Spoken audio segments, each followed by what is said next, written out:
দেখেন, international অ্যাফেয়ার্সের part হলো তিনটা। একটা কনসেপচুয়াল, একটা হলো এম্পিরিক্যাল, আর একটা হলো প্রবলেম সলভিং। কনসেপচুয়ালে জাস্ট হলো যেটা থাকে কনসেপচুয়াল ইস্যুস, এখানে শুধু তত্ত্ব থাকবে এবং এই তত্ত্বগুলো হবে সব গ্লোবাল গ্লোবাল থিওরিজ, গ্লোবাল তত্ত্ব থাকবে। এবং এখানে মানে বাংলাদেশের কোনো রিলেশন নাই, মানে বাংলাদেশের কোনো ঘটনা এখানে আসবে না। যত পরীক্ষা আসবে এখানে প্রশ্ন সব হবে গ্লোবাল। বাংলাদেশ ইস্যুস এর মধ্যে থাকার কোনো সম্ভাবনা নাই। যেটা ছিল আগে, যেটা ছিল যে বিভিন্ন পরীক্ষায় মানে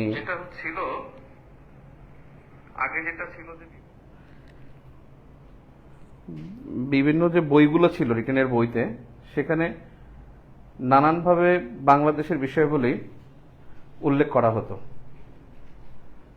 এখানে সেটার কোনো ছোঁয়া নাই।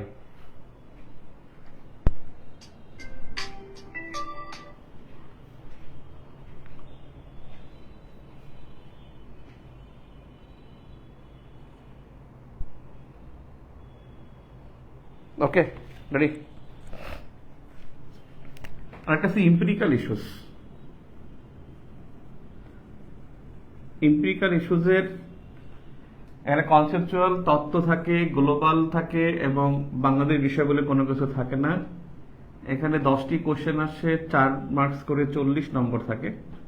কোনো অল্টারনেটিভ 45-এ ছিল না। আশা করা যায় যে 46-এও কোনো অল্টারনেটিভ থাকবে না। এখানে আরেকটা বিষয় লক্ষণীয়, সেটা হলো যে প্রচুর রিসেন্ট ইস্যুজ আসে, এখানে রিসেন্ট আসে।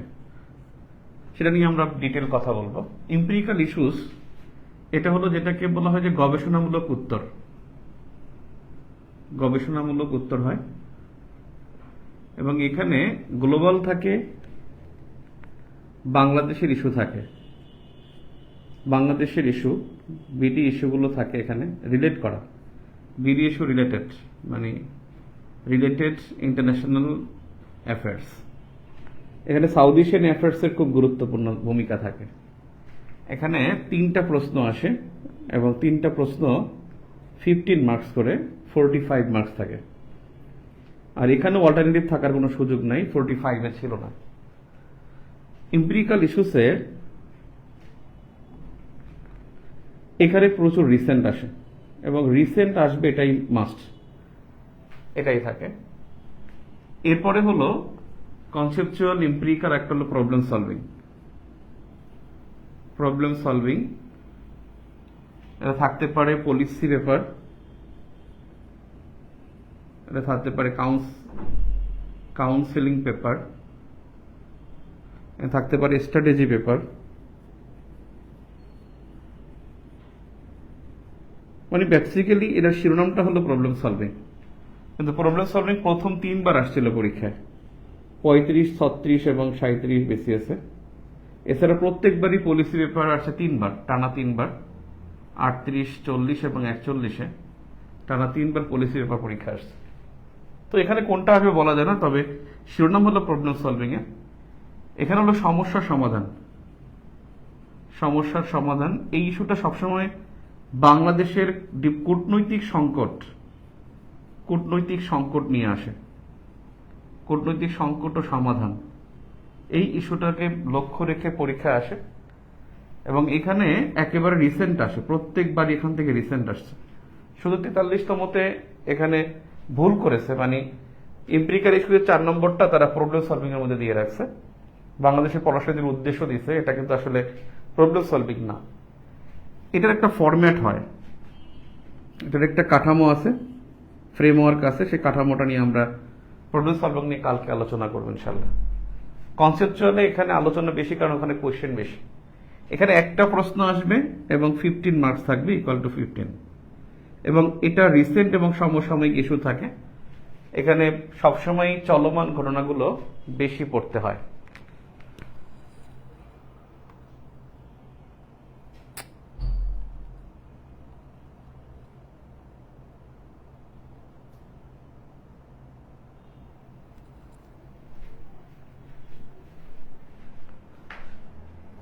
ঠিক আছে, কোনো কমপ্লেইন থাকলে বলবেন।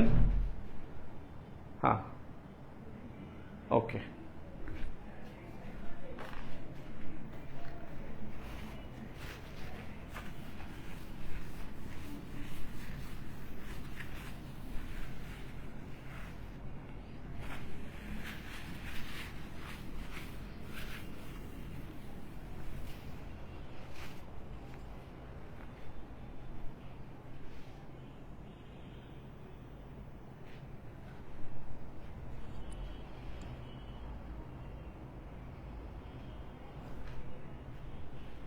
ওকে, রেডি?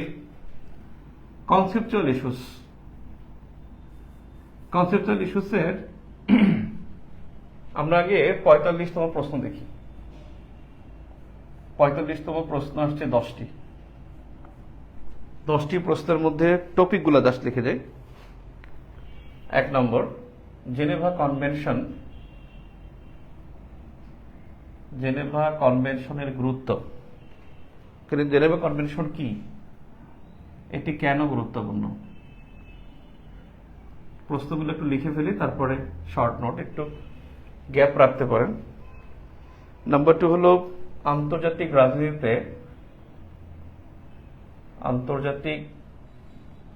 রাজনীতিতে ফাইভ আইস বা পঞ্চচক্ষু, ফাইভ আইসের ভূমিকা কি? এর ভূমিকা কি? নাম্বার 3, নমনীয় এবং অনমনীয় ঋণের মধ্যে পার্থক্য কি? নমনীয় যেটা কনসেশনাল এবং অনমনীয় নন কনসেশনাল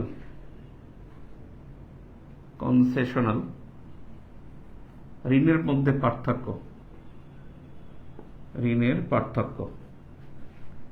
কনসেশনাল এবং নন কনসেশনাল ঋণের পার্থক্য। নমনীয় ঋণ এবং অনমনীয় ঋণের মধ্যে পার্থক্য কি? 45তমতে 4 নম্বর প্রশ্ন ছিল আরব বসন্তের মূল কারণসমূহ কি? আরব বসন্তের মূল কারণসমূহ কি? কারণসমূহ ব্যাখ্যা করুন নাকি? কারণসমূহ ব্যাখ্যা করুন। নাম্বার 5, G20 ও ব্রিক্সের জোটের মধ্যে পার্থক্য কি? G20 ও ব্রিক্স জোটের মধ্যে পার্থক্য কি? নাম্বার 6, আচ্ছা আমরা 5টাকে দেখি, তারপরে আমরা 6তে যাব। দেখেন, জেনেভা কনভেনশন কি, এটি কেন গুরুত্বপূর্ণ? জেনেভা কনভেনশন কি, এটি কেন গুরুত্বপূর্ণ? বেসিক্যালি জেনেভা কনভেনশন এটা খুব বুদ্ধিমত্তার পরিচয় দিবে যারা জেনেভা কনভেনশন যে কয়টা, দুইটাই যারা লিখবে। এখানে একটা বিষয় হলো জেনেভা কনভেনশন কিন্তু দুইটা, এবং দুইটারই কিন্তু গুরুত্ব আছে। কোনটা বুঝিয়েছে তারা কিন্তু বলেনি। একটা 1949 আর একটা 1951। 1949 হলো যুদ্ধকালীন আচরণ। এটা একটা একবারে খুবই রিসেন্ট একটা ইস্যু ছিল, রিসেন্ট এবং ভেরি ভেরি ইম্পর্টেন্ট ছিল। আমরা দেখবেন রিটেন বেসিক ভিউতে এই টপিকটা ছিল, এই প্রশ্নটা ছিল, মানে বেসিক ভিউতে রিটেন যেটা সেখানে ছিল। যুদ্ধকালীন আচরণ মানে যুদ্ধকালীন নারী এবং শিশুর প্রতি কি আচরণ করা হবে সেটা এখানে আলোচনা করতে হবে, এবং যুদ্ধের সময় সেনাবাহিনীর যারা যোদ্ধা থাকে তাদের প্রতি কি আচরণ, নারী শিশুর প্রতি কি আচরণ, নৌবাহিনী সেনাদের প্রতি কি আচরণ থাকবে। অর্থাৎ যুদ্ধকালীন ক্যাটাগরি চারটা আচরণ সংক্রান্ত এই কনভেনশনটাই হলো জেনেভা কনভেনশন। 1951 এটা হলো শরণার্থী ও অভিবাসীদের প্রতি আচরণ এই সংক্রান্ত কনভেনশন 1951। যারা খুব চতুর তারা কিন্তু দুইটাই আলোচনা করবে, এবং আপনি মনে রাখবেন এখানে আপনি সময় পাবেন কিন্তু একটা প্রশ্ন উত্তর করার জন্য 7 মিনিট 12 সেকেন্ড। 7 মিনিট 12 সেকেন্ড আপনি টাইম পাবেন একটা প্রশ্ন উত্তর করার জন্য 4 নম্বরের। আপনি এর মধ্যে যতটুকু আপনি লিখতে পারেন। আমি কনসেপচুয়াল কিভাবে লিখতে হবে সেটা নিয়ে আমি আসবো, আগে দেখি প্রশ্নগুলো কি আসছে, তাহলে আমরা বুঝতে পারবো। এখন কথা হলো, আমাদের সিলেবাসে কনসেপচুয়ালের যেই সিলেবাসটা আছে, কনসেপচুয়ালের সিলেবাসে এখানে কিন্তু 7টা অধ্যায় আছে। কনসেপচুয়াল সিলেবাসে 7টা অধ্যায় এবং এখানে অনেকগুলো কথাবার্তা লেখা আছে, কিন্তু আমাদের সিলেবাসের কোনো জায়গায় জেনেভা কনভেনশন শব্দটা লেখা নেই।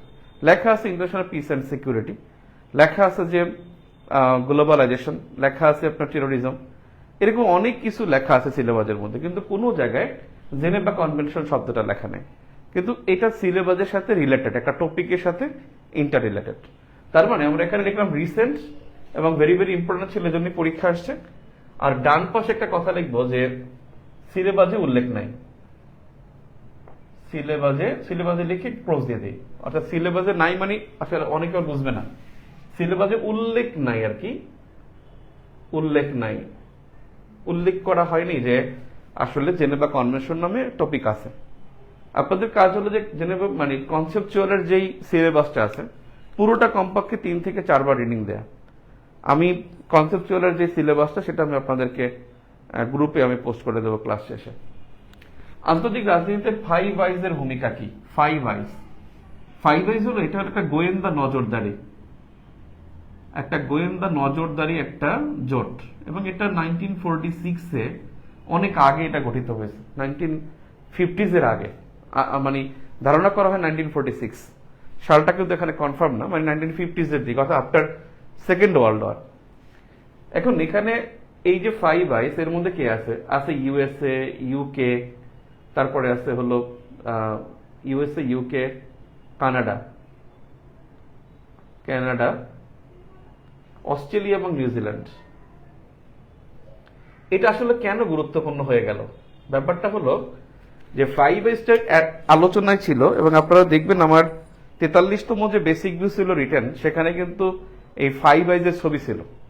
43তম বেসিক ভিউর যে মানে ছবিটা, মানে সিলেবাসটা, মানে বইয়ের যে কাভার, বেসিক ভিউর কাভারগুলো কিন্তু একটু ইউনিক করার চেষ্টা করা হয় যাতে টপিকটা কমন পড়ে। আমরা 46তম বই জন্য খুব চেষ্টা করতেছি যে কোনটা কাভার দেব, এটা কি মানে থার্মোফোবিয়া দেব, নাকি এলনিনো লানিনা দেব, নাকি গ্লোবাল ওয়ার্মিং দেব, নাকি হলো ইয়া দেব, মানে হাইড্রো ডিপ্লোমেসি দেব, মানে যেগুলো খুব আলোচিত। যেমন দেখেন এখানে এই যে intelligence sharing alliances, 5 eyes, USA, UK, Canada, Australia, New Zealand, এই 5 আইসের দেশ এবং 4টা মিলে আরো অতিরিক্ত 4টা দেশ মিলে করছে 9 আইস, অর্থাৎ ডেনমার্ক, ফ্রান্স, হল্যান্ড এবং নরওয়ে। এই 9 আইসের যে 9টা দেশ, তারা আবার মিলে 9টা দেশের পাশাপাশি 14 আইস করছে আবার Germany, Belgium, Italy, Sweden, Spain. 9 আইসের 9টা এবং হলো অতিরিক্ত আরো 5টা দেশ মিলে করছে 14 আইস। এখন বিষয় হলো যে এটা কেন করে? গোয়েন্দা নজরদারি মানে হলো যে গোয়েন্দা ইনফরমেশনটা শেয়ার করে, অর্থাৎ ইউএস এর যদি, যেমন দেখেন বাংলাদেশের র্যাবকে নিষেধাজ্ঞা দিয়েছে যুক্তরাষ্ট্র, হ্যাঁ, ইন্টারন্যাশনাল অ্যাফেয়ার্স এর এখানে পুরোটা কিন্তু অ্যানালাইসিস। এখানে যত বেশি লেকচার শুনবেন, যত বেশি আপনি মানে স্টাডি করবেন, স্টাডির পাশাপাশি হলো আপনি যদি একটা ঘটনা রিডিং পড়ে যান তাহলেই সুন্দর করে লিখতে পারবেন। এখানে মুখস্থের কোনো খেলা নাই, জাস্ট কনসেপ্টগুলো হলো মানে একটু আয়ত্ত করতে হবে, কিছু মুখস্থ করতে হবে, আর ম্যাক্সিমাম এখানে এক্সাম্পল দিতে হবে, অ্যানালাইসিস গুলো লিখতে হবে, এবং পুরো গ্লোবাল ইস্যুগুলো মাথায় রাখতে হবে। এখন বিষয় হলো যে দেখেন এখানে কি দেখেন বাংলাদেশের র্যাবকে নিষেধাজ্ঞা দিয়েছে যুক্তরাষ্ট্র। এখন র্যাবকে নিষেধাজ্ঞা দিয়েছে যুক্তরাষ্ট্র, কিন্তু র্যাবের কর্মকর্তারা যাদের নিষেধাজ্ঞা দিয়েছে তারা কিন্তু অস্ট্রেলিয়া যেতে পারে না, তাদেরকে নিউজিল্যান্ড ভিসা দেয় না, তাদেরকে ইউকেও ভিসা দেয় না, তাদেরকে কানাডা ভিসা দেয় না, বিকজ ওই যে 5 আইস ওরা মনে করে যে যদি ওয়ান্স কোনো মানে কোনো অন স্টেট যদি মনে করে যে সিঙ্গেল স্টেট যদি মনে করে যে ইজ দ্য মানে threat for their security, then all countries মানে বিহেভ অ্যাজ লাইক দ্যাট, যে সবাই মনে করবে যে absolutely it is threat for our security. এটা মনে করলে সবাই মনে করবে। এই জন্য গোয়েন্দা নজরদারিতে যদি কেউ থ্রেটফুল মনে করে কোনো কিছুতে, তাহলে সবাই সবাইকে সহযোগিতা করবে। আরেকটা বিষয় হলো যে এই জন্যই বেশি করে 5 আইসটা বেশি আলোচিত হয়েছে, কারণ এরা গোয়েন্দা নজরদারির ক্ষেত্রে দেখা গেছে যে স্ক্যান্ডিনেভিয়ার কয়েকটা দেশ তারা কিন্তু একটা সিকিউরিটি বলয় তৈরি করেছিল, আবার রাশিয়া একটা সিকিউরিটি বলয় তৈরি করেছে। দেন 5 আইসের এই ইস্যুটা কিন্তু খুব আলোচনায় ছিল। এটা কিন্তু ঢাকা ইউনিভার্সিটি ভর্তি পরীক্ষা 5 আইস পরীক্ষা আসছিল, অ্যাট দ্য সেম টাইম এটা কিন্তু রিটেন পরীক্ষাও আসছে। তো দেখেন এটা কিন্তু খুব রিসেন্ট একটা ইস্যু ছিল, এবং আমাদের সিলেবাসের মধ্যে সিকিউরিটি আছে, কিন্তু আমাদের সিলেবাসের মধ্যে সরাসরি লেখা নাই যে 5S কথাটা লিখতে হবে, অর্থাৎ সিলেবাসে উল্লেখ নাই। ভিন্ন কালিতে দুই পাশে দুইটা কথা লিখতে পারেন। নমনীয় এবং অনমনীয় ঋণের পার্থক্য আমাদের কিন্তু এখানে বলা আছে যে ডেট ক্রাইসিস। আমাদের সিলেবাসে এটা কথা আছে ডেট ক্রাইসিস বা ঋণ সংকট। এই ঋণ সংকটের কথা কিন্তু একটা কথা বলা আছে। ঋণ সংকটটা মানে কি? ঋণ সংকট বেসিক্যালি কি টাকার সংকট, নাকি ঋণ সংকট মানে হলো পরিশোধ করতে পারবে না এমন সংকট? ঋণ সংকট বেসিক্যালি হলো ডেট ক্রাইসিসের মধ্যে যে কন্ডিশন থাকে, প্রচুর পরিমাণে কন্ডিশনাল লোন, এটা হলো ঋণ ক্রাইসিস বা ঋণ সংকট, ডেট ক্রাইসিস। বিষয় হলো নমনীয় এবং অনমনীয়, যেটাকে আমরা মনে করতাম আগে সফট লোন, এই সফট লোনটাকে তারা জাস্ট ঘুরিয়ে লিখছে যে নমনীয় লোন। আর যেটাকে বলা হয় যে হার্ড লোন, এটাকে বলা হয় অনমনীয় লোন। এখন সফট লোন এবং হার্ড লোনটা কেন আসছে পরীক্ষায়? Because Bangladesh will overcome their LDCs list in 2026। 2026 সালে বাংলাদেশ এলডিসি মুক্ত হবে। বাংলাদেশ এলডিসি মুক্ত হলে কিন্তু অনেকগুলো সুবিধা পাবে না, জিএসপি সুবিধা পাবে না, সফট লোন সুবিধা পাবে না, কপিরাইট সুবিধা পাবে না, এবং উল্লেখযোগ্য 3টা সুবিধার মধ্যে একটা হলো যে সফট লোন পাবে না। And then Bangladesh will get the developing nations opportunities or যেটাকে বলে ক্যাপাসিটিস। তো সেক্ষেত্রে বাংলাদেশ কিন্তু ডেভেলপিং নেশন যখন হবে তখন তাকে কিন্তু হার্ড লোন ফলো করতে হবে। এবং এখন থেকেই যেটা খুব আলোচনা আসছে যে আইএমএফ যখন আমাদেরকে লোন দিয়েছে $4.77 বিলিয়ন, আপনারা এই এপ্রিলের সময় পড়ছেন, $477 কোটি আইএমএফ আমাদেরকে লোন দিয়েছে। এখন লোন আমাদেরকে যে দিয়েছে এই লোনটা আসলে হার্ড লোন নাকি সফট লোন, এবং এই লোনটা কখন পরিশোধ করতে হবে? দেখছে যে 2% সর্বোচ্চ আমাদের এখানে লোন ইন্টারেস্ট থাকবে। এখন সফট লোন এবং হার্ড লোন কিন্তু এটা সময় সময় পরিবর্তন হয়। যেমন আমাদের এখানে যেটা আগে ছিল যে 0.75 থেকে 1.25%-এর মধ্যে যদি কোনো লোন থাকে, এবং এই লোনটা যখন 30 থেকে 40 বছরের মধ্যে যখন পরিশোধ করতে হবে, then it will be the soft loan. এবং এই সফট লোনটা বাংলাদেশ এলডিসি মুক্ত দেশ যারা তারা পেয়ে থাকে। এলডিসি মুক্ত হয়ে গেলে তখন হার্ড লোন পেতে হয়, এবং এটা 2% থেকে শুরু করে এটা একেবারে মানে সময়ের প্রেক্ষাপটে যেটা কম সময় থাকে 4.5% পর্যন্ত এর লোনের ইন্টারেস্টটা থাকে। তবে এটা কিন্তু চেঞ্জেবল, এটা যে কোনো সময় চেঞ্জ হবে। আমরা সর্বশেষটা দেখি আমরা লিখব। তো বিষয় হলো যে এই দুইটা লোনের পার্থক্য হলো আইএমএফ আমাদেরকে লোন দিয়েছে, একটা বিষয় ছিল। আর একটা বিষয় ছিল যে গ্লোবাল কিন্তু একটা ডলার ক্রাইসিস ছিল সারা বিশ্বে, এবং এটার সেই প্রেক্ষাপট থেকে লোনটা মানে পরীক্ষায় আসে, এবং এটা মানে on kind of the LDC প্রেক্ষাপট থেকে পরীক্ষা আসছে, যে এলডিসি ব্যাকগ্রাউন্ড থেকে আসছে। এবং এটা কিন্তু আসলে রিসেন্ট, এবং এই ইস্যুটা কিন্তু আমাদের বইতেও ছিল, এটাগুলো বইতে ছিল, এটা কাভারই ছিল, যে প্রোটি থ্রেডের যে কাভারই ছিল কিন্তু 5S। আরব বসন্তের মূল কারণসমূহ ব্যাখ্যা করুন, এটা একটা মানে ফ্ল্যাট কোশ্চেন ছিল, এবং আমাদের কিন্তু সিলেবাসে এই কথাটা লেখা আছে ডেট ক্রাইসিস মানে ঋণ সংকট। সেখান থেকে ব্যাকগ্রাউন্ড থেকে প্রশ্নটা আসছে, ধরলাম এখান থেকে হুবহু কিন্তু লেখা নাই কনসেশনাল লোন অথবা নন কনসেশনাল লোন, এটা কিন্তু হুবহু লেখা নাই। আমি আপনাদের কমেন্টগুলো একটু পরে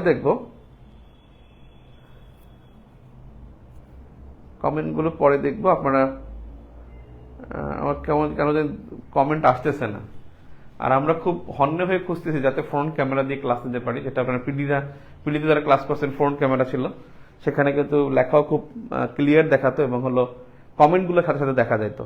এবং ওইটা হলো যে স্ট্রিমিয়ার্ডের ওইটা থার্ড পার্টি, যে ফেসবুক যে থার্ড পার্টি লাইভ করতে বা গ্রুপে, সেটা কিন্তু ফেসবুক ক্লোজ করে দিচ্ছে, এবং স্ট্রিমিয়ার্ড এবং তাদের মধ্যে হয়তো কোনো ঝামেলা চলছে, যে কারণে স্ট্রিমিয়ার থেকে কোনো পেজে যাওয়া যায়, সরাসরি গ্রুপে যাওয়া যায় না। হয়তো এটা মানে প্রবলেমটা সলভ হবে, এটা সলভ হলেই দেখা যাবে আবার আমরা ফ্রন্ট ক্যামেরা আসতে পারবো। এখন এটাকে অফ করে দিয়েছে, যার জন্য ব্যাক ক্যামেরায় ক্লাস নিতে হচ্ছে। এটা ছিল না গত কয়েক বছর, অর্থাৎ কন্টিনিউয়াসলি 5-6 বছর এটা মানে স্ট্রিমিয়ার দিয়ে গ্রুপে লাইভ করা যেত, এখন সেটা করা যাচ্ছে না। তো এই জন্য কমেন্টগুলো দেখতে দেরি হচ্ছে, এটা সিস্টেমের কারণে, মানে আমাদের আসলে কিছু করার নাই এখানে, ওদের হাত। আর ফেসবুক তো এক এক সময় এক একটা করে থাকে, মানতেও হয়। আরব বসন্তের মূল কারণ সমূহ কি? আরব বসন্ত যেটা 2010-এ শুরু হয়েছে 18 ডিসেম্বর, এবং এটা ছিল গণতান্ত্রিক আন্দোলন।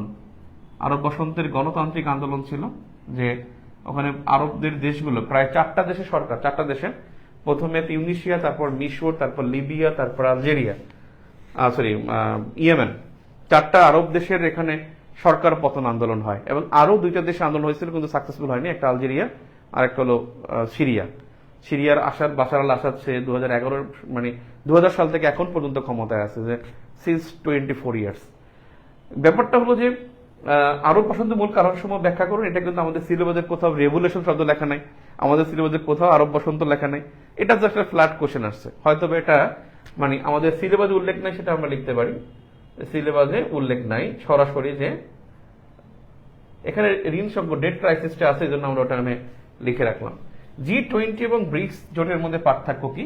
বেসিক্যালি আমাদের সিলেবাসের কোথাও এটা লেখা নাই, এবং গত বছর আমি চ্যালেঞ্জ দিছিলাম, যেমন 44তে আপনারা যারা ক্লাস করবেন ইনশাল্লাহ, আমি একটা কথা বলে রাখি, যারা খুব উৎসাহ নিয়ে ভর্তি হয়েছেন, আমি আপনাদেরকে বলবো অন্ততপক্ষে ক্লাসটা করবেন।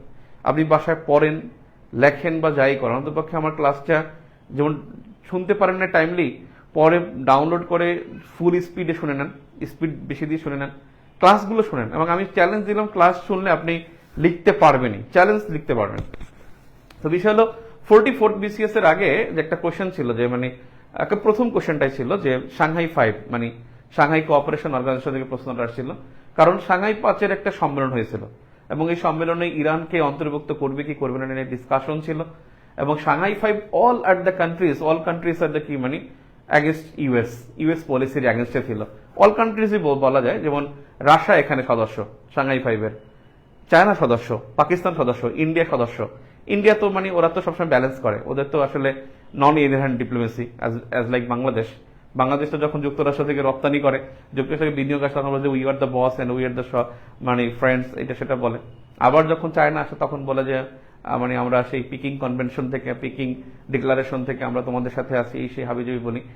বেসিক্যালি মানে ইন্ডিয়া, তারপর আছে কি ইরান, এরপর সদস্য আছে কে মানে মধ্য এশিয়ার যে 5টা দেশের মধ্যে 4টা দেশ, মধ্য এশিয়ার দেশগুলোতে কোনো খাওয়া নাই হুদাই, মানে কাজাকস্তান, তুর্কমেনিস্তান, হাবিজাবিগুলো। তো এইসব বিষয়গুলো যে রাশিয়া এবং চায়না থাকার কারণে এবং পাকিস্তান থাকার কারণে এটা ইউএস এবং ইরান থাকার কারণে এটা ইউএস পলিসি। তো যাই হোক, এটা কিন্তু পরীক্ষায় আসার মতো ছিল, আসছে। এইবার যেটা ছিল যে G20 কনফারেন্সে এবং যেটা ইন্ডিয়াতে হয়েছিল, ইন্ডিয়াতে অনেকগুলো এই কনফারেন্সের অনেকগুলো আউটকাম ছিল। এখানে ইন্ডিয়া গ্লোবাল সাউথের কথা বলেছিল, যে দক্ষিণের দেশগুলোর মধ্যে একটা গ্লোবাল সাউথ, 140টা দেশের নেতৃত্ব দেবে ইন্ডিয়া এবং চায়না। এবং এখানে বলা হয়েছিল যে চায়না আর একটা সামিট করছিল আলাদা করে গ্লোবাল সাউথের, আবার ইন্ডিয়াও একটা গ্লোবাল সাউথে কনসেপ্ট করেছে। এরপর এখানে এই G20 সম্মেলনটি কিন্তু India middle east economic corridor, এই আইমেক ঘোষণা করেছিল। এই সম্মেলনটি কিন্তু G20 সম্মেলনটি কিন্তু সাউথ আফ্রিকাকে সদস্য পদ দেওয়া হয়, দ্যাট মিনস মানে আফ্রিকার ইউনিয়নকে সদস্য পদ দেওয়া হয়। মানে G20 একটা সম্মেলনের পরপর কিন্তু আবার ব্রিক্স সম্মেলন হয়েছিল, যে দক্ষিণ আফ্রিকায় ব্রিক্স সম্মেলন হয়, সেই ব্রিক্স সম্মেলনে 5টা নতুন দেশকে সদস্য পদ দেওয়া হয়। এবং এখানে ছিল যে ব্রিক্স এবং হলো G20 সম্মেলন, এই দুইটা সম্মেলনের কারণে গুরুত্বপূর্ণ হয়ে যায়। এবং দুইটা কনসেপ্ট, যে G20-র মধ্যে ব্রিক্সের সবগুলো দেশই কিন্তু G20-র মধ্যে আছে, ব্রিক্সের সবগুলো দেশই কোথায় আছে? G20-র মধ্যে আছে, ইরান ছাড়া। এখন যে নতুন যেটা আছে, আর্জেন্টিনা আছে, আর্জেন্টিনা তো চলে গেছে, আসে নাই। এখানে 4-5টা দেশ যারা আছে, ইরান, ইথিওপিয়া নাই, ইউ নাই, কেএসএ আছে, সৌদি আরব আছে, এর মধ্যে G20-র মধ্যে আছে। মানে ব্রিক্সের যে নামের যে 5টা, Brazil, Russia, India, China, south Africa, সবাই কিন্তু G20-র মধ্যে ছিল। এবং এই দুইটা জোটের মধ্যে ব্যাপক একটা কম্পিটিশন চলে। এবং এই ব্রিক্স জোট যেটা, সেটা কিন্তু একটা এন্টি ইউএস পলিসির মধ্যে, এবং এর পুরোটাই হলো যে G7-এর বাইরে চিন্তা করা হলো ব্রিক্স। আবার G20-র মধ্যে কিন্তু G7-এর সব দেশ G20-র মধ্যে আছে, G7-এর সবগুলো। তারপরে এটা খুবই মানে সূক্ষ্মভাবে লিখতে হবে। এখন এটা কিন্তু আমাদের কিন্তু কোনো অর্গানাইজেশন বা ইন্টারন্যাশনাল ইনস্টিটিউশনের মধ্যে আছে, ইনস্টিটিউশন আর অর্গানাইজেশনের মধ্যে অনেক পার্থক্য আছে। ইনস্টিটিউশন এবং অর্গানাইজেশনের মধ্যে পার্থক্য সংক্ষেপে বলে নেই, সবই আমরা একবার পরে পড়বো। ব্যাপারটা হচ্ছে এখন আলোচনাটা শুনে নেই। অর্গানাইজেশন এবং ইনস্টিটিউশন হলো যে অর্গানাইজেশনের মাদার, আর অর্গানাইজেশনের মধ্যে যা থাকে সেগুলো ইনস্টিটিউশন। যেমন ইউনাইটেড নেশনস একটা অর্গানাইজেশন, এর মধ্যে কে আছে? ইউএনজিএ, ইউএনএসসি, তারপর আছে কি আইসিজি, এগুলো হলো ইনস্টিটিউশন। আবার ওগুলোর মধ্যে ইউএনজিএ যখন আবার তার আবার অনেকগুলো বডি আছে, ওই বডিগুলো আবার ইনস্টিটিউশন হবে, তখন আবার অর্গানাইজেশন হবে কে? ইউনাইটেড নেশনস, মানে এই সাধারণ পরিষদ। ব্যাপারটা হলো কি, মানে অর্গানাইজেশনের মধ্যে ইনস্টিটিউশন থাকে, ইনস্টিটিউশন বললেই বুঝতে হবে যে তার উপরে একটা বস আছে, সেই বসটা কে? অর্গানাইজেশন। যেমন আপনি দেখেন ওয়ার্ল্ড ব্যাংকের পাঁচটা কি আছে, ইনস্টিটিউশন আছে, আইডিএ, আইএফসি, মিগা, আইসিএসআইডি, তারপরে হলো আইবিআরডি। এরা কিন্তু ওয়ার্ল্ড ব্যাংক হলো কি অর্গানাইজেশন, আর এই পাঁচটা হলো ইনস্টিটিউশন। তার মানে আমাদের সিলেবাসের মধ্যে ইনস্টিটিউশনের কথাটা লেখা আছে, কিন্তু সেটা কিন্তু ওরকমের লেখা নাই, মানে ওরকম হুবহু লেখা নাই। তার মানে এটা সিলেবাসে উল্লেখ নাই। তাহলে বুঝতে পারছেন যে আপনাকে লিখতে হলে আপনাকে অনেক চিন্তা করে লিখতে হবে, মানে পড়তে হলে, প্রিপারেশন নিতে হলে অনেক মানে ভালোভাবে নিতে হবে। এবং এইটা কিন্তু একটা রিসেন্ট ইস্যুস, একেবারে রিসেন্ট ইস্যুস, কারণ এখানে G20 মেম্বারশিপ বেড়েছিল একটা, ব্রিক্সের মেম্বারশিপ বেড়েছিল 5টা, এবং সেই কারণে এই দুইটার মধ্যে বেশি কনফিউশন তৈরি হয়েছে, মানে ইম্পর্টেন্স তৈরি হয়েছে। এবারে আসি সৌদি আরব কি আসলে ওরা কিন্তু এখান থেকে যায়নি, ওরা ব্রিক্সের যে গঠনতন্ত্র আছে, যেটাকে ব্রিক্সের যে সদস্য পদের গ্রহণ, এটা কিন্তু তারা স্বাক্ষর করেছে। এবং এটা কিন্তু শুধু নিউ ইয়র্ক টাইমস সহ বিভিন্ন জায়গায় এটা নিউজ হয়েছে যে সৌদি আরব ইন ব্রিক্স। যে কোনো কারণে হোক, যুক্তরাষ্ট্রের চাপে হোক, সে হয়তো অস্বীকার করছে, কিন্তু বেসিক্যালি সে কিন্তু এর মধ্যে আছে। এরপরে আমরা দেখি নাম্বার 6, কোশ্চেন নাম্বার 6 কি আছে। কোশ্চেন নাম্বার 6 আছে যে বর্তমান আন্তর্জাতিক নিরাপত্তার উপর জলবায়ু পরিবর্তনের ইন্দো প্যাসিফিক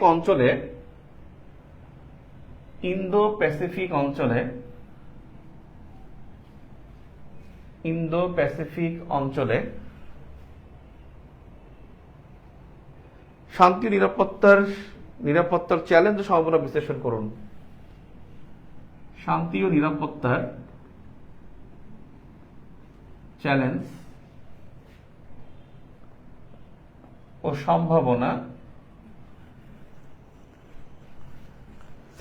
ও সম্ভাবনা বিশ্লেষণ করুন। ব্যাপারটা কি, ইন্দো প্যাসিফিক অঞ্চল। আচ্ছা, আমি প্রশ্নগুলো আবার লিখে নিই সবগুলো। 7 নম্বরে আছে আন্তর্জাতিক নিরাপত্তার উপর জলবায়ু পরিবর্তনের প্রভাব আলোচনা করুন। আন্তর্জাতিক নিরাপত্তার উপর জলবায়ু পরিবর্তনের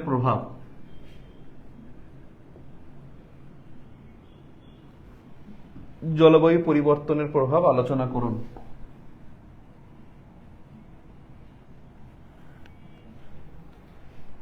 নাম্বার 8, বর্তমান বিশ্ব ব্যবস্থায় উন্নয়নশীল দেশসমূহের জন্য সার্বভৌমত্বের প্রধান চ্যালেঞ্জসমূহ কি কি? বর্তমান বিশ্ব ব্যবস্থায় উন্নয়নশীল দেশগুলোর জন্য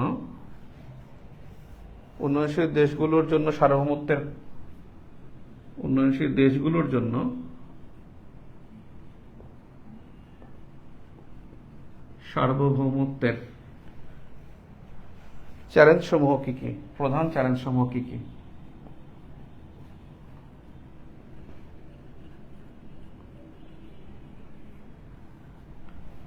নাম্বার 9,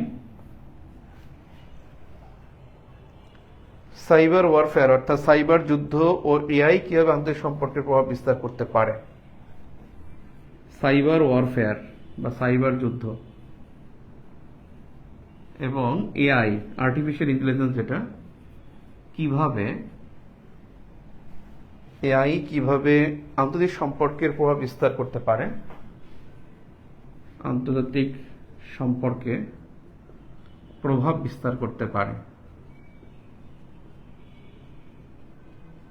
বিশ্লেষণ করুন। নাম্বার 10, পারমাণবিক জ্বালানির শান্তিপূর্ণ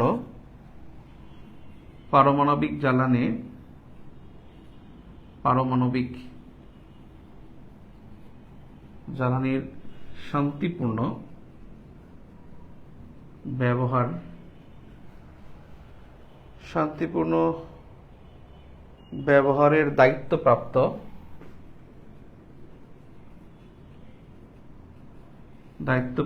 সংস্থার কার্যাবলী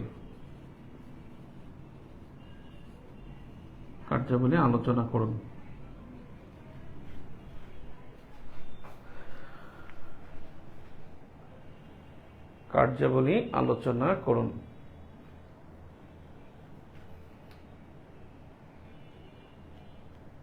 ওকে, এখন একটা বিষয় হলো যে ইন্দো প্যাসিফিক অঞ্চলে শান্তি ও নিরাপত্তার চ্যালেঞ্জ ও সম্ভাবনা বিশ্লেষণ করুন।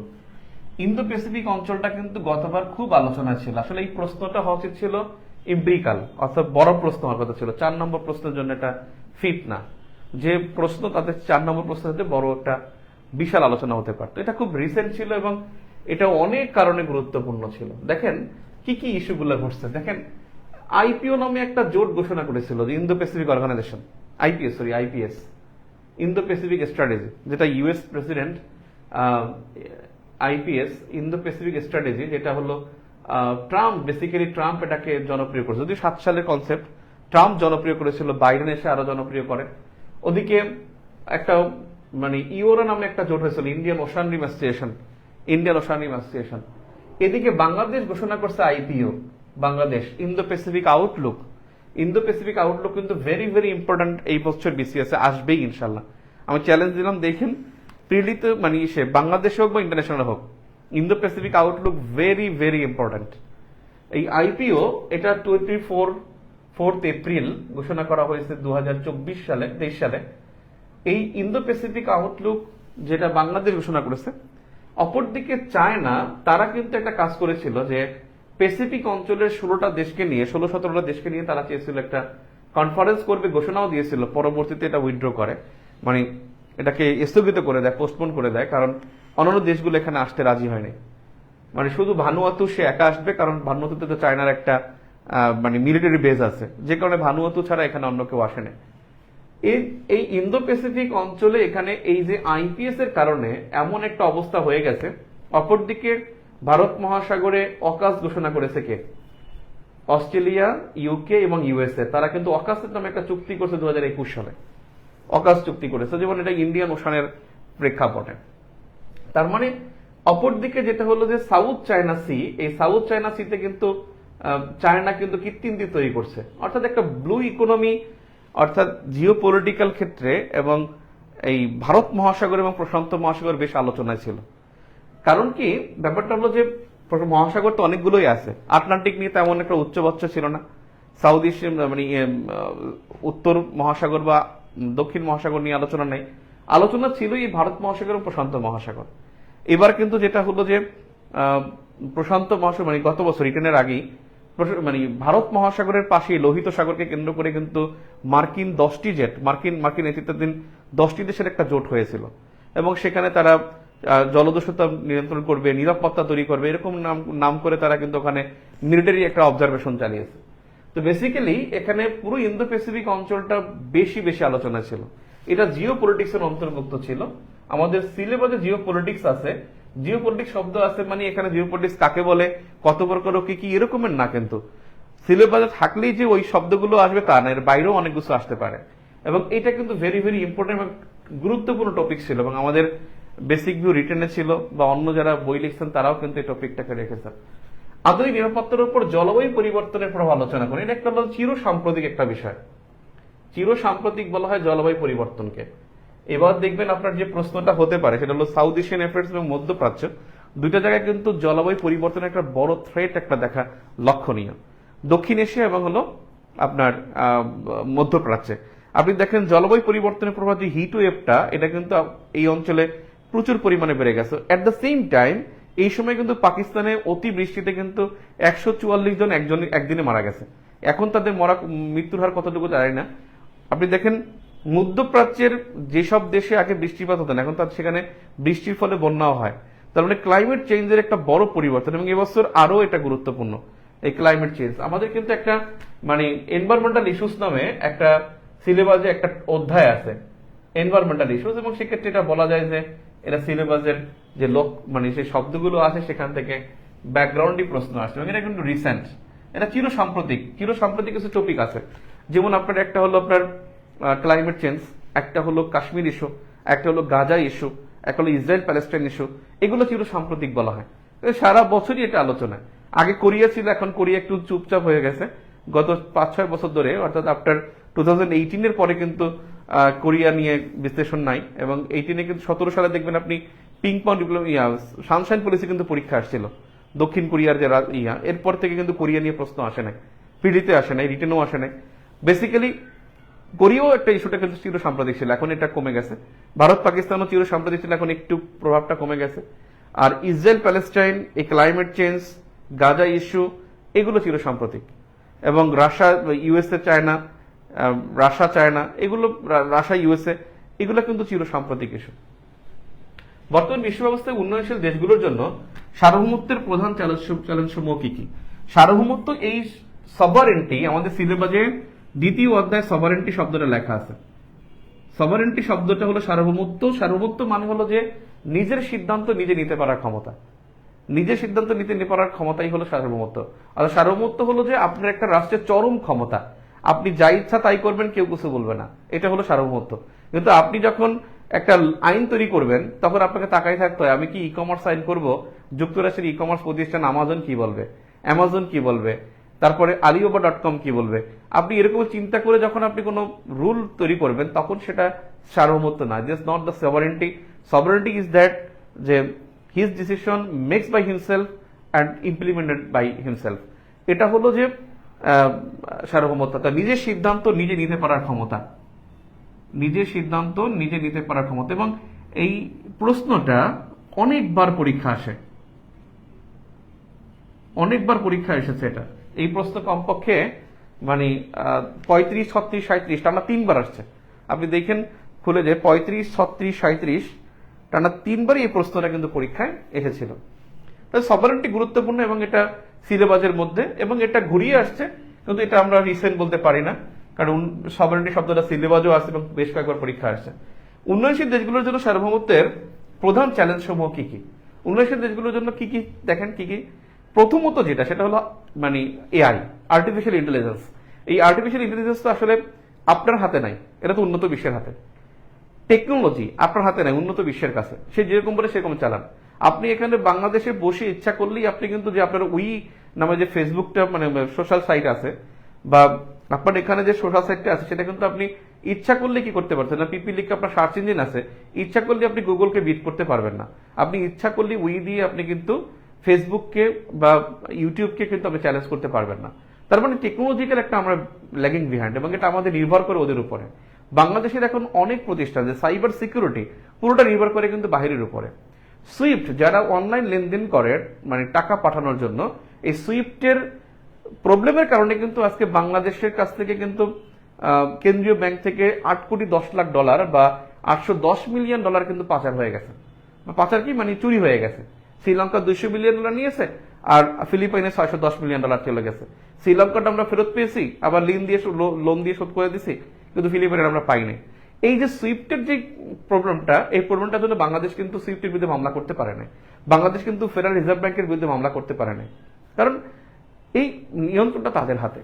তাহলে online technology, AI, IoT, internet of things, এটা কিন্তু বাংলাদেশের হাতে না, আমাদের হাতে না। উন্নয়নশীল দেশগুলো কিন্তু চাইলেই তারা কিন্তু করতে পারে না। আপনি দেখেন একটা জিনিস, যে করোনার যে টিকা ছিল, টিকাটা যখন উন্নত বিশ্ব 86% জনগণ যখন টিকা পেয়ে গেছে, তখন আমাদের মতো দেশগুলো বাংলাদেশ 57তম দেশ হিসেবে টিকা ইনস্টল করেছে, মানে টিকা আমরা জনগণ পেয়েছি। তবে উন্নয়নশীল দেশগুলো কিন্তু ইচ্ছা করলে উন্নত বিশ্বের আগ মতোই কিন্তু তারা কিন্তু করে না, হিউম্যান সিকিউরিটি তারা কিন্তু পদক্ষেপ গ্রহণ করতে পারে না। অনেকগুলো চ্যালেঞ্জ আছে এখানে। যে আমি দেখেন, আমার উন্নয়নশীল দেশের যেটা হয় যে আমার দেশের মানব সম্পদ নিয়ে তারা উন্নত বিশ্ব, তারা তাদের ব্রেনগুলোকে কাজে লাগে, তারা কিন্তু ব্রেন করে তারা কিন্তু ওখানে উন্নত হচ্ছে। বাট আমার এখান থেকে তারা কি করতেছে, পুল ফ্যাক্টরস দিয়ে আমাদের কাছ থেকে ওই বেশি ছিনিয়ে নিচ্ছে। তারা বিভিন্ন সুবিধা দিয়ে আমাদের এখানে মেধাবীদেরকে তারা নিয়ে যাচ্ছে। এবং এই যে উন্নয়নশীল দেশগুলো, তারা কিন্তু এখানেও সার্বভৌমত্বের ক্ষেত্রে কিন্তু অনেক পিছিয়ে আছে। অর্থাৎ আরো অনেক বিষয়, যেমন যে সংস্থাগুলো আছে, যেমন বিশ্বব্যাংকে সবচেয়ে বেশি লোন দেয় যুক্তরাষ্ট্র, এবং বিশ্বব্যাংকে সবসময় প্রেসিডেন্ট হবে একজন মার্কিন নাগরিক।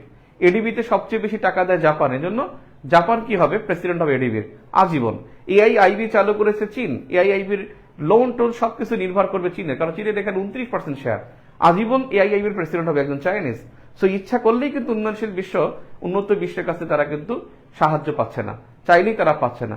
আজকে আমেরিকান বোয়িং কোম্পানি তারা কিন্তু কি করতেছে, বিমান বানাচ্ছে, কিন্তু আমি ইচ্ছা করলে কিন্তু আমার বিমানটা কিন্তু আমি এখানে কিন্তু বোয়িং এর সাথে চ্যালেঞ্জ করতে পারতেছি না।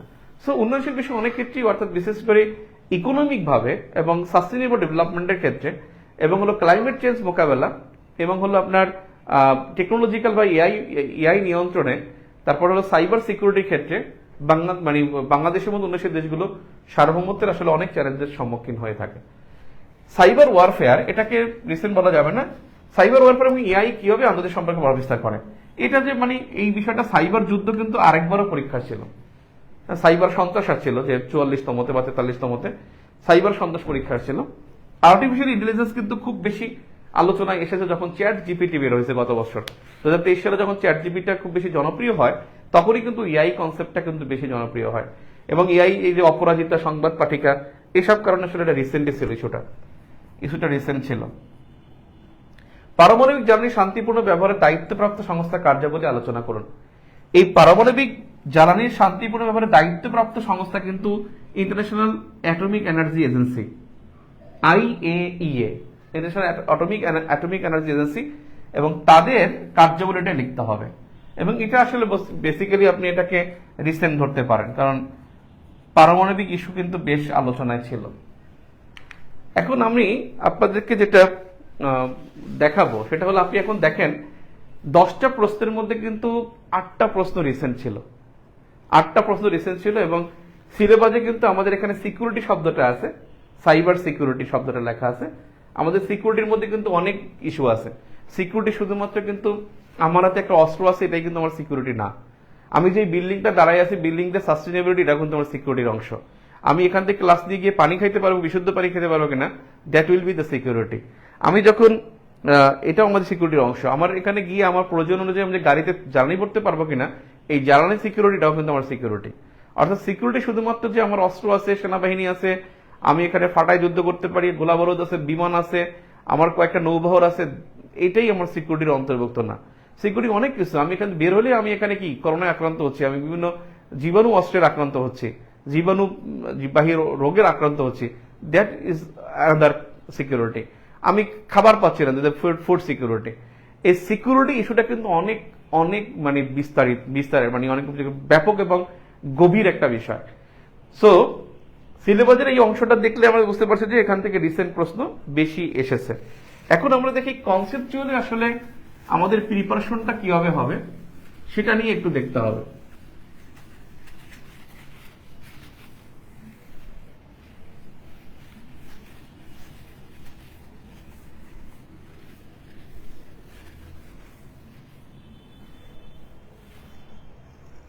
কনসেপচুয়াল ইস্যুতে এখানে আপনার 7টা অধ্যায় আছে, চ্যাপ্টার 7টি। আমি 7টা অধ্যায় দেখি এবং আমি গুরুত্ব দেখাচ্ছি। একটা হলো introduction to international affairs, introduction to international affairs, introduction to international affairs. এখন অনেকে বলবেন যে ডিজিটাল বোর্ড হলে ভাই একবারে চাপ দিয়ে দেখানো যেত, বাট আপনার তো লিখতে হইতো। আপনার রিটেন। একটা জিনিস হলো ডিজিটাল বোর্ডে আমার যেটা প্রবলেম হয়, আমি এখানে বোর্ডে দিলেই আমাকে মনে হাত আমি নিজেকেই করতে পারি না, গা পছন্দ দাঁড়ায় যায়, কেমন যেন লাগে। এটা 1 নম্বর প্রবলেম। 2 নম্বর হলো ডিজিটাল বোর্ডে ক্লাস দিলে কিছুক্ষণ ভালো লাগে, 20-25 মিনিট ভালো লাগে, পরে কিন্তু মাথা ঘুরায়। যে ক্লাস নেয় তারও সমস্যা হতে পারে, আমি যখন নিছি, আর যে ক্লাস করে তারও আমার মনে হয় সমস্যা হয়। আরেকটা বিষয় হলো যেখানে ডিজিটাল বোর্ডে আরেকটা প্রবলেম হলো যে অপারেটিং একটু এদিক সেদিক করলে কিন্তু অনেকজন হয়ে যায়।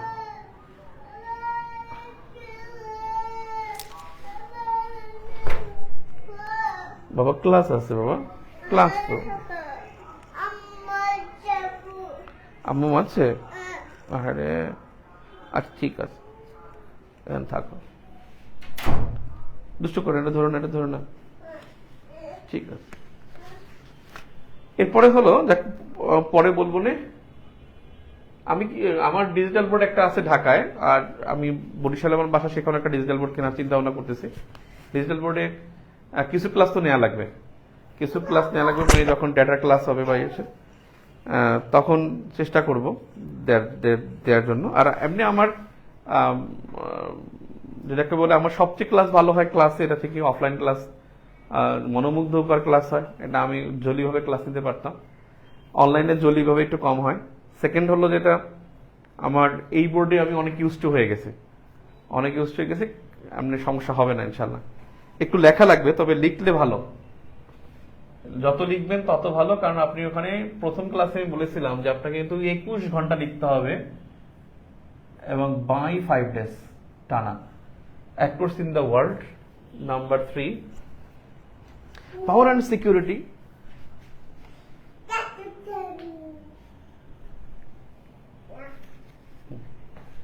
Number 3, power and security. Number 4, major ideas and ideologies. Major ideas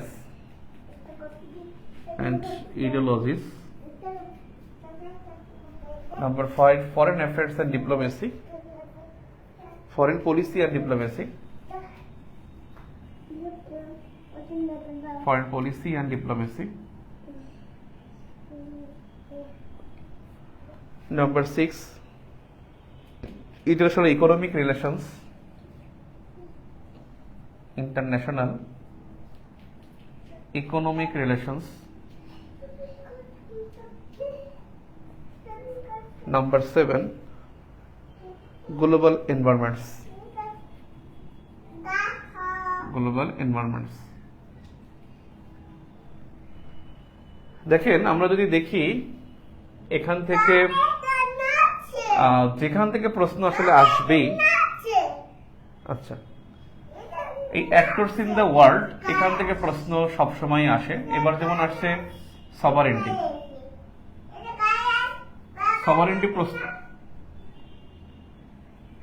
sovereignty প্রশ্নটা কিন্তু অ্যাক্টরস ইন দ্য ওয়ার্ল্ড থেকে আসছে। পাওয়ার অ্যান্ড সিকিউরিটি দেন বেশি ইম্পর্ট্যান্ট। এই পাওয়ার অ্যান্ড সিকিউরিটি থেকে প্রশ্ন আসছে। এবার দেখেন আপনার পারমাণবিক জ্বালানি, জলবায়ু পরিবর্তন। জলবায়ু পরিবর্তন এখান থেকেও আসছে। আর এই দুইটা অধ্যায় থেকে মাস্ট পরীক্ষা আসে। এবং মেজর আইডিয়াস এবং ইডিওলজিস এখান থেকে আসলে প্রশ্ন একটু কম আসে। এখান থেকে কম আসে এবং এখান থেকে কম আসে। প্রথম অধ্যায় এবং চতুর্থ অধ্যায় থেকে একটু কম আসে। আর ফরেন পলিসি এন্ড ডিপ্লোমেসি এটা হলো থার্ড ভাইটাল একটা ইন্টারন্যাশনাল ইকোনমিক রিলেশনস, এখান থেকে কিন্তু প্রত্যেকবার প্রশ্ন আসে। এবছর কিন্তু দেখেন সফট লোন, যেটা ওই যে নমনীয় ঋণ এবং হলো অনমনীয় ঋণ, concessional loan and non concessional loan, এই দুইটার মধ্যে কিন্তু পার্থক্য যে আসছিল সেটা কিন্তু এই ইন্টারন্যাশনাল ইকোনমিক রিলেশনস থেকে আসছে। আর গ্লোবাল এনভায়রনমেন্টাল ইস্যুস এটা মাঝে মাঝে আসে, এটা 2 নম্বর। তবে কম যেটা আসে সেটা হলো 1 এবং 4 নম্বর প্রশ্ন, মানে অধ্যায় থেকে প্রশ্ন কম আসে। 4 নম্বর অধ্যায় থেকে প্রশ্ন আসছে 3 বার, যেটা হলো আপনার গ্লোবালাইজেশন আসছে 2 বার, আর একবার আসছে হলো পোস্ট মডার্নিজম। তেমন প্রশ্ন ওখান থেকে খুব একটা বেশি আসে না। তো বিষয় হলো এইটা হলো অধ্যায়, এবং আপনার যে হোমওয়ার্ক যেটা আগামীকালকের জন্য, আমার ক্লাস কিন্তু শেষ না, আমি কিন্তু এখনো মানে 75%-এ আছি। হোমওয়ার্ক যেটা কালকে, সিলেবাসটা টোটালি সিলেবাসটা দেখা, এবং সিলেবাসের যে শব্দটা আপনি বুঝেন না ওই শব্দটা সম্পর্কে জিজ্ঞেস করবেন। যেই শব্দটা আপনি সিলেবাসে, যে শব্দটা আপনি বুঝেন না সেই শব্দটা জিজ্ঞেস করবেন, এবং সেই শব্দের ব্যাখ্যা আমি ক্লাসে ইনশাল্লাহ দেব।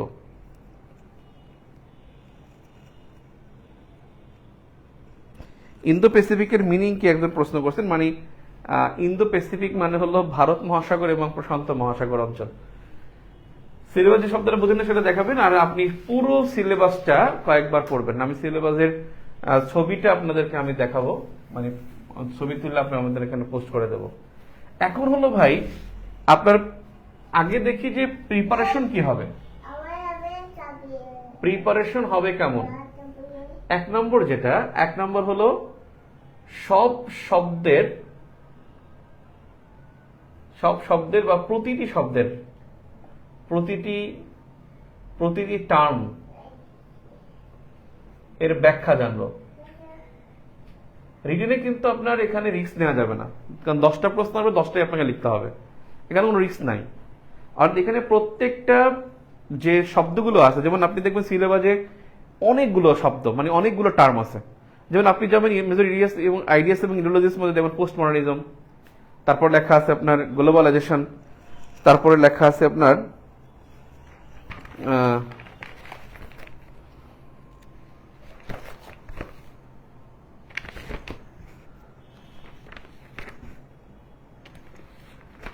এখানে দেখেন লেখা আছে আপনার ধরেন আপনার মেজর আইডিয়াস অফ ইন্ডিওলজি লেখা আছে nationalism, imperialism, colonialism, new colonialism, post modernism, globalisation, new world order, এরকমের অনেকগুলো শব্দ আছে, সেগুলোর টার্মগুলোর প্রত্যেকটা জানবো। নাম্বার 2 হলো রিসেন্ট ইস্যুস। রিসেন্ট ইস্যুস দেখবো এবং এটার জন্য এক্সপিরিয়েন্স মাস্ট নিডেড। যে এক্সপিরিয়েন্স যে সবাই বুঝতে পারবে না যে এই টপিকটা গুরুত্বপূর্ণ। যেমন আমি যে বললাম হাইড্রো ডিপ্লোমেসি, আমি কিন্তু ভাষাতে বললাম হাইড্রো ডিপ্লোমেসি যে কাবারে কোন ছবি দেবো, নাকি আমি থার্মোফোবিয়া দেবো, নাকি আমি মানে লানিনা এলনিনো দেবো, এগুলো কিন্তু সবগুলো কনসেপ্টে এখন এই শব্দগুলো বেশি আলোচিত হয়। হাইড্রো ডিপ্লোমেসি যে ওয়াটার ডিপ্লোমেসি, ওয়াটার ডিপ্লোমেসি এখন বেশি বেশি আলোচিত হচ্ছে, কারণ আমরা 2026 সালে কিন্তু গঙ্গা চুক্তি থেকে আমরা বের হয়ে যাব, তখন এটা আমাদের জন্য বেশি ইম্পর্টেন্ট হয়ে যাবে। রিসেন্ট ইস্যুস দেখবো। নাম্বার 3 যেটা এখানে ইম্পিরিক্যালকে অ্যাড করব। ইম্পিরিক্যাল ইস্যুস পড়ার সময়ে কনসেপচুয়ালকে মাথায় রাখবো। এই বিষয়টা কি আবার? বিষয়টা হলো যে আপনি যখন ইম্পিরিক্যাল পড়বেন তখন ওই বিষয়টাকে, যেমন আমি ভারত এবং বাংলাদেশের মধ্যে তিস্তা চুক্তি নিয়ে আলোচনা করব, তিস্তার পানি বরণ নিয়ে আলোচনা করবো, তখন মাথায় এই যে রিলেশনটা, এটাকে বলা হাইড্রো ডিপ্লোমেসি, মাথায় আমি রাখবো, একটা মানে তত্ত্বে ফেলাই দেবো। ওটা বলছি আমি যখন জলবায়ু পরিবর্তন নিয়ে, গ্লোবাল ওয়ার্মিং নিয়ে কথা বলবো, মানে ইম্পিরিক্যাল পড়বো, আজান দিচ্ছে, তখন আমি মনে করবো যে এটা কি হবে, এটা থার্মোফোবিয়ার মধ্যে ফেলাবো। ঠিক আছে, আমি পুরো সমসাময়িক যে আমি ইম্পিরিক্যালকে পড়বো, সেই ইম্পিরিক্যালের মধ্যে একটা তত্ত্ব আমি এখানে অ্যাড করে দেবো, এইটা। এরপরে হলো আমার কোর্স আউটলাইন। কোর্স আউটলাইন কি হবে, মানে কোর্স আউটলাইন মানে কোর্স মানে স্টাডি ব্যাগ, যেটা স্টাডি ব্যাগটা কি হবে? স্টাডি ব্যাগ হলো 1 নম্বর আমি বলবো সবার আগে ক্লাস। ক্লাস এখানে মাস্ট করতে হবে। নাম্বার 2 হলো বিগত পড়তে হবে। প্রত্যেকটা বিগত প্রশ্নে আমরা ওইটা পড়তে গেলেই ওর সাথে বর্তমান রিলেটেড গুরুত্বপূর্ণ কোনটা সেটা আমরা বের করতে পারবো। নাম্বার 3 হলো এক্সাম দিতে হবে। আমার কিন্তু রিটেন ব্যাচে যারা আছেন সিরিয়াসলি, আমার এক্সাম একটা অফলাইন এক্সাম ব্যাচ আছে, সেটা ফার্ম গেটে। আর এখানে যদি আপনারা এখন অনেক দূরে থাকেন, আপনি পরীক্ষা দিতে পারেন, আমি কিন্তু কোশ্চেন এখানে সবার জন্যই উন্মুক্ত থাকবে, কোশ্চেনগুলো আমি শেয়ার করে দেবো। কিন্তু আমি একটা পরীক্ষা হয় অফলাইন, এই অফলাইন পরীক্ষাগুলো যত দিবেন তত আপনি কারেকশনগুলো ধরতে পারবেন, আসলে আপনার এভাবে লেখা উচিত। নাম্বার 4 হলো বই পড়বেন। এখন বইয়ের ক্ষেত্রে বেসিক ভিউ এবার ইনশাল্লাহ তাড়াতাড়ি আসবে। সবসময় পরীক্ষার 1 মাস আগে আসে, কারণ রিসেন্ট অনেক থাকে এই জন্য। এবার যেটা করব, কারণ 45তমতে এখানে গ্যাপ কিন্তু খুব বেশি না, 4 মাসের গ্যাপ। 4 মাসের যে তথ্যগুলো আছে সেগুলো কিন্তু আমার এখানে অ্যাড করতেছি আমি, মানে এই রিসেন্টগুলো অ্যাড হচ্ছে। আশা করি প্রিলির রেজাল্ট দেওয়ার সাথে সাথে আমি ইনশাল্লাহ 2-1 দিনের মধ্যে বা প্রি রেজাল্টের আগেই আমি হয়তো বইটা দিতে পারবো। আমার এটা চিন্তা ভাবনা, আমি এটা নিয়ে কাজ করতেছি। তো বেসিক ভিউ যদি আমি নিতে পারি তাহলে তো ভালো, এটা পড়বেন। আর পাশাপাশি বেশ কয়েকটা বই আছে, অনেক বই আছে, আপনারা দেখবেন এসুরেন্স আছে, তারপরে অনেক কোচিং সেন্টার অনেক বই বের করে, সেটা দেখতে পারেন। কিন্তু বেসিক ভিউ বেসিক্যালি এটা কিন্তু এক্সিলেন্ট একটা বই, সত্যি কথা। 38তম বিসিএস এ প্রথমবারের মতো বেসিক ভিউ বের হয়েছে। সো এখানে সবসময় দেখবেন, এবারেও আপনি বললেন 45তমতে আপনি বলবেন যেই বই থেকে সবচেয়ে বেশি কমন আসছে বা যেই বই থেকে বেশি লিখতে পারছে পড়ে, সেটা হলো বেসিক ভিউ। এবং বেসিক ভিউ মানে যারা ফলো করছে তারা কিন্তু কৃতজ্ঞতা জানিয়েছে। সো বেসিক ভিউ এটা আগে আসলে আগে পাবেন। আর আমি যেটা করব, বই আসার আগে আপনাদের এই টপিকটা পড়াবো, যদি বই না আসে আমি ওই টপিকের পিডিএফ গুলো দিয়ে দেবো, যে এই অধ্যায়ের এই পিডিএফ গুলো আপনারা পড়ে ফেলবেন। আর ডিসকাশন তো আমি ক্লাসে করবোই। এই হলো 4টা বিষয়। এবং এখানে পত্রিকা কিন্তু মাস্ট আপনাকে পড়তে হবে। পত্রিকা তো বাংলাদেশ ইন্টারন্যাশনালের জন্য মাস্ট, কোনো কথা নাই, এর পড়তে হবে। আমি আপনাদের গুরুত্বপূর্ণ এডিটোরিয়াল গুলো শেয়ার করবো, শেয়ারগুলো দেখবেন। এখন আমরা দেখতেছি হাউ টু মানে এক্সপ্লেন কনসেপচুয়াল ইস্যুস। আপনি আসলে পড়ার সময় পড়তে পারলেন, কিন্তু আপনি লেখার সময় কিভাবে লিখবেন সেটার উপরে আমি একটা আউটলাইন দিই, যে কনসেপচুয়াল আপনি কিভাবে লিখবেন। একটা জিনিস হলো যে আপনি কনসেপচুয়ালের জন্য 10টা প্রশ্ন লিখতে হবে, এবং কনসেপচুয়ালে যেটা করবেন, নাম্বার 1 মানে হাউ টু আনসার 1-2 বাক্যে কনসেপ্টটির ধারণা প্রদান করবেন। কনসেপ্ট মানে ধারণা, আবার ধারণা মানে যেই তত্ত্বটা আসবে তার একটা ধারণা দেখবেন 1-2 বাক্যে। নাম্বার 2 হলো যে এইটা হবে মূল আনসার, দ্বিতীয় প্যারায় হবে মূল আনসার। নাম্বার 3 উদাহরণ হবে। এখানে মাস্ট উদাহরণ কিন্তু মানে খুবই জরুরি, এক্সাম্পল দিতেই হবে, এক্সাম্পল লাগবে। যে কোনো একটা কনসেপ্টের আপনি যদি এক্সাম্পল দেন তাহলে লেখাটা বড় হবে, সুন্দর হবে এবং ভাবার্থ হবে। হাইড্রো ডিপ্লোমেসি পরীক্ষা আসলে আপনি বলেন যে ওয়াটার ডিপ্লোমেসি কূটনীতি দরকার, এবং বাংলাদেশের জন্য অনেক গুরুত্বপূর্ণ। যেমন বাংলাদেশের গুরুত্বপূর্ণ বিকজ 2026 সালে বাংলাদেশ 30 বছর মেয়াদী গঙ্গা চুক্তির মেয়াদ শেষ হয়ে যাবে। অপরদিকে তিস্তার সমঝোতা স্মারক স্বাক্ষর হয়েছে 1983 সালে, 2011 সালে খসড়া হয়েছে তিস্তার, এখন পর্যন্ত তিস্তা চুক্তি হয়নি। অপরদিকে তিস্তা মহাপরিকল্পনা গ্রহণ করা হয়েছে। তাই এই ইস্যুটা অত্যন্ত গুরুত্বপূর্ণ, বাংলাদেশ সহ বিশ্বের অনেক দেশের জন্য এটা গুরুত্বপূর্ণ। ঠিক আছে, তো উদাহরণ এখানে খুব গুরুত্বপূর্ণ। তৃতীয় ধাপে আপনি কিন্তু এখানে উদাহরণ দিবেন। চতুর্থ ধাপে নাম্বার 4 সেটা হলো একটা এন্ডিং দিবেন, এন্ডিং টানবেন। এই যে প্রশ্ন অনুসারে এন্ডিং টানবেন, এটা আসলে যেমন আপনি উপসংহার লেখেন বা হলো আপনি মন্তব্য লেখেন সেরকমের একটা এন্ডিং টানবেন। আরেকটা বিষয় হলো যে এটা হলো প্রশ্নের 4টা প্যারা হলে ভালো হয়। আর এখানে আপনি কিন্তু সময় পাবেন 7 মিনিট 12 সেকেন্ড, এর মধ্যে আপনি লিখবেন। আরেকটা বিষয় হলো এখানে পৃষ্ঠা ডাজেন্ট ফ্যাক্ট, পৃষ্ঠা ফ্যাক্ট না। আপনি দেখেন প্রশ্ন আসছে, বাবা প্লিজ সালাম দাও, আসো, তুমি তো খালি গায়ে আসবা, ও তোমার দেখে নাই, আসো এদিকে আসো, সালাম দেখে নাই, এখানে এসে দাও, আসো কোলে আসো, তারপর সালাম দাও, এই যে বাবা সালাম দাও, হ্যাঁ টাটা দাও, আল্লাহ হাফেজ। ওরা 2 ভাই একটু বিরক্ত, কিছু করার নাই, ওদেরকে স্কিপ করা পসিবল না।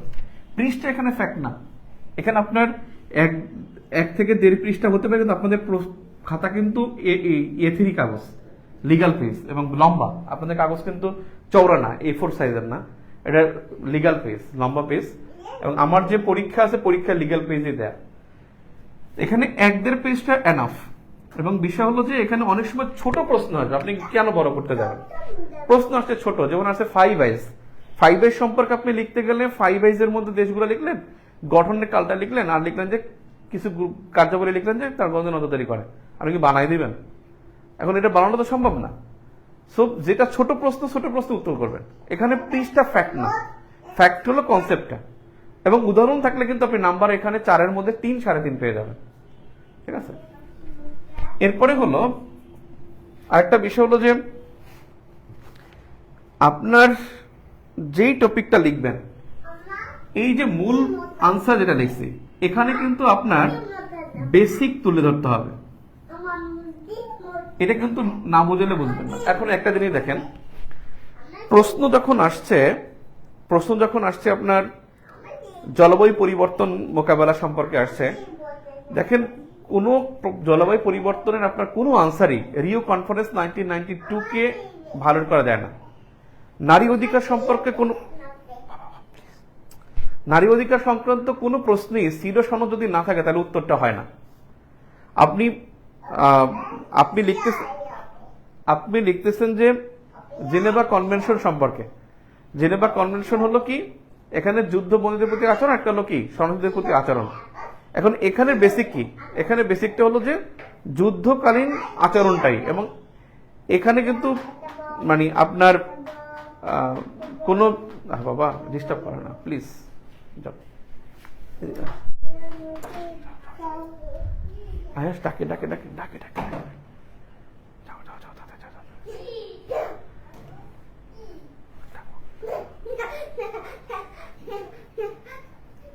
তো বেসিক্যালি হলো যে একটা বেসিক তুলে ধরতে হবে। আপনি সিকিউরিটি কোনো পারপাস যে লিখবেন, ধরেন আপনি ধরেন ধরেন আপনি সমুদ্র নিরাপত্তা নিয়ে কোনো প্রশ্ন আসছে, সেখানে কিন্তু আপনার এই সমুদ্র নিরাপত্তা সংক্রান্ত একটা চুক্তি আছে, সেই চুক্তিটাকে আপনার এখানে তুলে ধরতে হবে। অর্থাৎ একটা প্রশ্নের আমি বোঝাচ্ছি যে বেসিক একটা বিষয় আছে। বাংলাদেশ ভারতের সীমান্ত সমস্যা নিয়ে আলোচনা আসছে, সেখানে এলবিএ হলো কি মূল বিষয়, যদি এখানে বাংলাদেশ ইস্যুগুলো কনসেপচুয়ালে থাকবে না। আপনি ধরেন এখানে আসছে, ধরেন টেকসই উন্নয়ন কাকে বলে, সেখানে কিন্তু জোহানেসবার্গ সামিট শব্দটা লাগে, কারণ টেকসই উন্নয়নের প্রথম সামিটটা কিন্তু 2002 সালে জোহানেসবার্গ সামিট। অর্থাৎ বেসিক তুলে ধরতে হবে। যেমন আপনি টেকসই উন্নয়নের প্রশ্নে আপনি জোহানেসবার্গ সামিট দিবেন। নারী অধিকার সংক্রান্ত প্রশ্নে আপনি সিরো দিবেন। এই ইস্যুগুলা, জলবায়ু পরিবর্তন সংক্রান্ত প্রশ্নে আপনি রিও কনফারেন্স দিবেন। এই বিষয়গুলো হলো জরুরি, ঠিক আছে? তো আজকে এ পর্যন্তই। আপনাদের কোনো প্রশ্ন থাকলে আমি একটু দেখে নেব, প্রশ্ন দেখে আমি কমেন্টে আমি উত্তর জানাবো না। আর সবাই যেটা করবেন, ক্লাস নোট করবেন, এবং সবার প্রতি অনুরোধ, কত ভালো নোট করেন আপনি গ্রুপে পোস্ট করে দিন। ক্লাসগুলো যদি নোট করে দেন, গ্রুপে পোস্ট করে দেন, যে ক্লাস করতে পারে না সে অন্তপক্ষে লেকচারটা দেখতে পারবে। ক্লাস নোট করবেন, নোট করে শেয়ার করবেন, এতে কোনো সমস্যা হয় না। দেখেন না, আজকে আশিস যে আপনাদের গ্রুপে তো আমি মনে হয় দেই নাই, এটা পোস্টটা করছি আমি ভিউ ফর জিকেতে। আশিস কিন্তু অডিটর হয়েছে, মানে অডিট ক্যাডার পেয়েছে 40তমতে মনে হয়, না 41তমতে, 43তমতে পুলিশ হয়েছে। ও কিন্তু বেসিক্যালি মানে আমার ক্লাস লেকচারটা শেয়ার করছে ইন্টারন্যাশনাল অ্যাফেয়ার্সে, দেখতে পারেন। মানে ও কিন্তু প্রতিদিন নোট করে শেয়ার করতো, আলটিমেটলি কিন্তু ওর ক্যাডার কিন্তু পেয়ে গেছে। এখন বলতে পারেন যে ওর ক্যাডার, ওর নোট পড়ে আরো জন কি করছে, ও তো হয়ে গেছে। তার মানে আপনি নোট করেন, এতে যোগ বিয়োগ করা যাবে, ঠিক আছে? নোট করে যদি আপনি শেয়ার করতে পারেন ভালো। আর হলো আমাদের লিখিত কোর্সে আপনার বন্ধু বান্ধব যোগ্য থাকে, যত বেশি আসবে তত আমাদের এখানে তত বেশি আমরা কি করতে পারবো, মানে রিল্যাক্সে পড়াতে পারবো ইনশাল্লাহ, ঠিক আছে? তো সকলকে অসংখ্য ধন্যবাদ। আমাদের আগামীকালকে ক্লাস কিন্তু 9:30টায় ইনশাল্লাহ। আগামীকালকে এমপিরিক্যাল ইস্যুস নিয়ে কথা হবে। আসসালামু আলাইকুম।